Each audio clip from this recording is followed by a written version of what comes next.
اللہ تعالیٰ نے یہ فرمایا ہے کہ بنی اسرائیل کو ایک حکم یہ بھی تھا کہ یہ جب بیت المقدس میں جائیں تو سجدے کی حالت میں جائیں، لیکن ان میں سے بہت سارے نافرمان ایسے تھے کہ وہ اپنی سرین کو گھسیٹتے ہوئے ایسے جا رہے تھے۔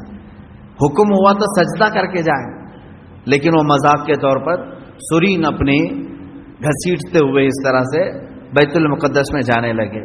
ایک نافرمان یہ کیا انہوں نے، اور پھر اللہ نے فرمایا تھا ہفتے کے دن شکار نہ کرنا، سنیچر کے دن شکار کرنا ان کے لیے حرام تھا۔ تو یہ بنی اسرائیل کیا کرتے تھے، جمعہ کے دن جال لگا کے آتے تھے مچھلیوں کا، اور اتوار کو جا کر کے لے کے آتے تھے۔ کہتے ہم سنیچر کو شکار نہیں کیے، جمعہ کو جال لگائے تھے، اتوار کو لے کے آئے، پھر مچھلیاں کون سے دن پھنسی تھی ہیں۔ تو اس طرح ہیلے بہانے کس کے لیے کرتے ہیں؟ اللہ کے لیے۔ وہ اللہ کو دھوکہ دینے کی سوچتے ہیں، جیسے کچھ لوگ زکوٰۃ چھپانے کے لیے کرتے ہیں، سال ہونے سے پہلے کسی کو مالک بنا دیا، بھائی سال نہیں ہوا میرے پاس، وہ 6 مہینے رکھا اس نے واپس لوٹا دیا۔ تو یہ بنی اسرائیل کی وہی حرکتیں ہیں میرے عزیزو، اللہ کا عذاب آئے گا ان چیزوں پر۔ تم ایک دوسرے کو چھپا سکتے ہو بہت ساری باتیں، لیکن اللہ رب العزت سے کوئی چیز نہیں چھپے گی، تمہارے دلوں کے حالات سے وہ باخبر ہے۔ اور اللہ نے فرمایا ہم نے ان سے گاڑا عہد لیا تھا کہ یہ چیزیں نہیں کرو گے، پھر بھی انہوں نے کیا۔ فَبِمَا نَقْضِهِمْ مِيثَاقَهُمْ، اللہ فرماتا ہے تو ان کی کیسی بدعہدیوں کے سبب ہم نے ان پر لعنت کی ہے۔ یعنی وعدہ خلافی کرتے تھے یہ بنی اسرائیل یہودی، توبہ کرتے تھے اللہ آئندہ سے ایسا کبھی نہیں کریں گے، بچڑے کی پوجا میں لگ گئے، فرعون سے تو نجات دے دے ہم سب چھوڑ دیں گے، اللہ نے نجات دی، پھر وہی کرنے لگے۔ اور پھر اللہ تبارک و تعالیٰ نے ان سے فرمایا تھا کہ تم سجدہ کر کے جاؤ گے بیت المقدس میں، یہ جان بوجھ کر کے انہوں نے اپنے پیچھے والا حصہ گھسیٹتے ہوئے زمین پر اندر گئے، اور کہنے کا حکم تھا ان کو حتۃ نغفر لکم، مغفرت ہو اے اللہ۔ تو لیکن وہ کیا کہہ رہے تھے، حبۃ، اے دانا ہی دانا ہے، اناج ہی اناج چاہیے ہمیں۔ ایسی نافرمان قوم تھی۔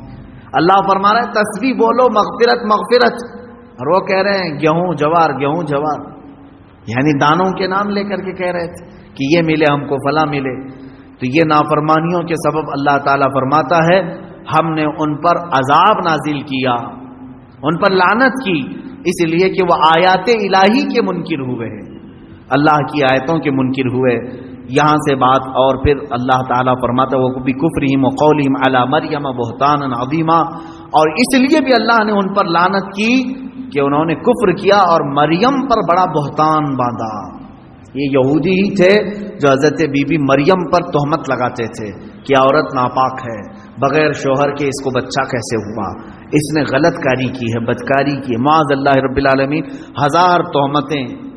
سیدہ بی بی مریم سلام اللہ علیہا، وہ عفت معاب تھیں، طاہرہ تھیں، زاہدہ تھیں، عابدہ تھیں، بطول تھیں، جن کو کسی بشر نے چھوا نہیں، ان پر ان یہودیوں نے تہمتوں کی بوچھار لگائی۔ اس پر اللہ تعالیٰ فرماتا ہے کہ ہم نے ان پر لعنت کی ہے۔ اب یہاں سے پھر میرا ٹاپک چلے گا کہ یہودی لعنت شدہ قوم کیوں ہے، کیونکہ آج مجھے بتانا ہوگا کہ آج بھی یہود پوری دنیا میں اپنے پنجے گاڑنے کے لیے کس کے ناک میں دم نہیں کیا ہوا ہے۔ سارا کا سارا یہ جو کھیل دیکھ رہے ہیں آج دنیا میں اتھل پتھل ہو رہی ہے، یہ چند شر پسند یہودیوں کی وجہ سے۔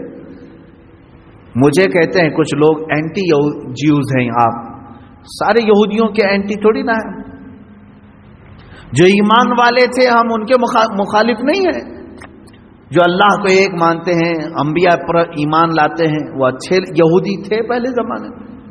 ہم تو تمہارے کرتوت کے مخالف ہیں، ہم تمہارے تمام یہ مظالم کے خلاف بولتے ہیں جو تم آج پوری دنیا پر ڈھائے ہوئے ہو۔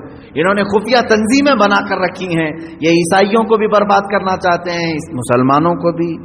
ان کا صرف اور صرف نظام ایک ہی ہے کہ دنیا بنی ہے تو صرف یہودیوں کے لیے بنی ہے، راج ہوگا تو صرف یہودیوں کا ہوگا، باقی ساری انسانیت غلام ہوگی۔ اس پر میں انشاءاللہ آگے گفتگو کروں گا۔ یہاں سے آیتیں یہی چل رہی ہیں، اللہ فرما رہا ہے ان پر ہم نے لعنت کیوں کی، ان پر ہم نے لعنت کیوں کی، ان کی کئی وجوہات اللہ نے بیان کی۔ یہ ہمیشہ وعدہ خلافی کرتے ہیں، وعدہ توڑتے ہیں۔ اب اندازہ کرو یہودی جو اللہ سے کیا ہوا وعدہ توڑ سکتے ہیں تو تمہارے سے کیا ہوا وعدہ کیسے نہیں توڑیں گے؟ یہ تو پل بھر میں توڑیں گے. اور اللہ سے ایسے وقت میں وعدہ کرتے تھے جب آسمان اتار کے ان کے سروں پر رکھ دیا گیا، وعدہ کیا آئندہ سے کبھی نہیں کریں گے. انہیں معلوم ہے اللہ کی طاقت کیا ہے، اس کے باوجود وہ اللہ کا وعدہ توڑتے تھے. اب اللہ کا وعدہ توڑنے والی قوم کیا تمہارے بھروسے کے قابل ہوگی؟ تم بھروسہ کرو گے؟ حیرت ہے، آج سعودی عرب اسرائیل پر بھروسہ کر رہا ہے. جو اللہ کا وعدہ توڑتی ہے وہ سعودی کا وعدہ کیوں نہیں توڑے گی؟ یہی یہود ہیں جو آج اسرائیل میں ہیں. حیرت ہوتی ہے، ابھی سعودی عرب نے اپنے تعلقات جو استوار کیے ہیں اسرائیل سے وہ یوں ہی نہیں کیے. اس کی وجہ ہے، میں نے اس سے قبل شاید کسی محفل میں آپ سے کہا تھا، سعودی عرب کو خطرہ ایسا لگنے لگا خطے میں کہ اب ہمارے دشمن بڑھ رہے ہیں، کیونکہ ترکی اب ببانگ دہل بولنا شروع کر چکا ہے. ترکی اپنی طاقت میں بہت آگے بڑھ رہا ہے.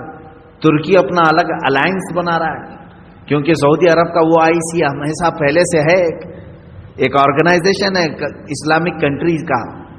ترکی اس میں سے الگ ہو کر، پاکستان اس میں سے الگ ہو کر، ایران الگ ہو کر، چائنا کو بھی یہ لوگ شامل کر کے، رشیا کو بھی شامل کر کے، قطر کو بھی لے کر یہ اپنا الائنس بنانے لگ گئے.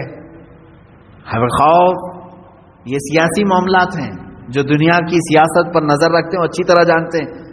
اب سعودی کو خطرہ ایران سے ہوا، خطرہ ترکی سے ہوا، تو گود میں جا کر بیٹھا اسرائیل کے.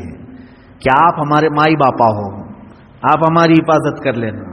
اسرائیل نے ہاتھ رکھ دیا سعودی کو، تو میرا بچہ ہے اگرچہ ناجائز ہے، ہم تو تیری پرورش کریں گے، ہم تیرے بیک سپورٹ رہیں گے. بس اتنی سی بات ہے کہ اسرائیل کا سپورٹ سعودی کو ملا اور UAE کو ملا. دبئی کی عمارتیں ہل رہی ہیں، کس بات پر؟ خوف سے. ہم نے تو آسمان چھوتی ہوئی عمارتیں بنائی، سیکورٹی تو نہیں ہے. جب آس پاس کے دشمن ملک یعنی ملک دشمن ہو جائیں گے تو خطرہ ان کی بلڈنگوں پر بھی ہے، ہمیشہ لہرا رہی ہیں خوف سے. تو ظاہر سی بات ہے کسی ایسے کا ہاتھ ان کو چاہیے، لیکن انہوں نے کس کا ہاتھ پکڑا؟ اسرائیل کا ہاتھ پکڑا. یہ ہے اصل وجہ. ان کو اپنا خود کا علاقہ محفوظ کرنے کے لیے اسرائیل کا سہارا لینا پڑا. لیکن یہ وہ قوم ہے جو اسلام کا نام لیتی ہے. کاش یہ قرآن پڑھے ہوتے تو میں سمجھتا ہوں ذرا برابر ان کے دل میں ایمان ہوتا تو کبھی ایسی قوم پر بھروسہ نہیں کرتے جس قوم پر اللہ نے ہر نماز میں ہر رکعت میں لعنت کرنے کا حکم دیا ہے. غیر المغضوب علیہم ولا الضالین. سورہ فاتحہ میں ہم کہتے ہیں اے اللہ ہم کو یہودیوں کے راستے پر نہ چلا. وہ مغضوب ہیں. مغضوب کا مطلب اللہ کا غضب ہے ان کے اوپر. جس قوم پر اللہ کا غضب ہے ان سے ہاتھ ملانا کہاں کا اسلام ہے؟ ہاں تمہارے سیاسی معاملات کے لیے ہاتھ ملاؤ، چوم لو، تم کو جو بوسے دینا وہ بوسے دے لو، تمہارے معاملات الگ ہیں. لیکن میرے عزیزو اس طرح راستے ہموار کر لینا کہ تو میرا بھائی میں تیرا بھائی، آگ اور پانی ایک ہو نہیں سکتے. دیکھنا ایک وقت آئے گا، ہو سکتا ہے میری زبان بند کر دیں، لیکن میرے عزیزو جو کہہ رہا ہوں قرآن کی بات کہہ رہا ہوں. جو قوم عہد شکنی کرتی ہے، وعدہ خلافی کرنے میں مشہور ہے، اللہ نے قرآن میں فرمایا وہ اس سعودی کا وعدہ کب تک پورا کرے گی؟ دیکھو آپ انتظار کرو. ان کے اوپر جو ہاتھ رکھا ہے یہ کب تک رہے گا؟ جب تک اس کا خود کا مفاد رہے گا اس وقت تک اس کا ہاتھ رہے گا. اور جہاں ان کا مفاد ختم ہوا ان سعودیوں کو بندروں کی طرح نچائیں گے اور جیلوں میں ڈالیں گے. اس خطے پر وہ خود قابض ہوں گے، کیونکہ ان کا خود کا خواب ہے کہ ہم کو گریٹر اسرائیل بنانا ہے جو مدینے تک جائے گا.